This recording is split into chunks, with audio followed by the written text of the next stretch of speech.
Le t'i hedhim një sy kësaj përzierje të thjeshtë, por kaq të fuqishme për mëlçin. Po pse pikërisht kombinimi i uthullës së mollës me limonin? Le ta zbulojmë. Në fakt, nuk bëhet fjalë për vitaminat. Elementi kyç këtu është acidi acetik.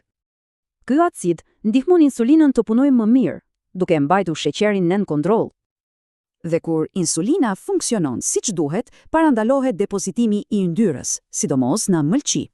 Por, përfitimi më i madh i saj është mënyra se si përshpejton tretjen. Pra stimulon bilën dhe enzimat, duke lehtësuar ndjesinë e fryrjes apo rëndesës. Okej, tani le të flasim për përbërësin e dytë, limonin. Gjithmonë zgjidhni lëngun e freskët. Pasterizimi i shkatron enzimat dhe e ul nivelin e vitaminës C.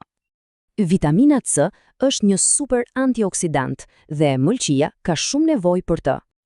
Përveç kësaj, ajo rrit edhe glutatinin, një tjetër antioksidant tepër i rëndësishëm. Por limoni nuk ndalet me kaq, ka edhe disa përfitime të tjera fantastike. Fitonutrientët e tij mbrojnë qelizat e mëlçisë nga kimikatet e dëmshme. Vetit antiinflamatore luftojnë mëlçinë e djamosur, duke mbrojtur nga dëmtime serioze. Dhe ja ku vjen pjesa më e bukur si funksionojnë këta të dy bashk. Pra, uthulla e mollës e vën në lëvizje të gjithë sistemin tretës.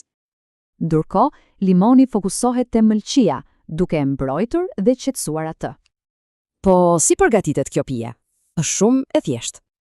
Ja dhe receta e thjeshtë. Filloni me ujë, shtoni uthull dhe lëng limoni. Ideale për të lehtësuar stresin mbi mëlçi dhe për të përmirësuar tretjen.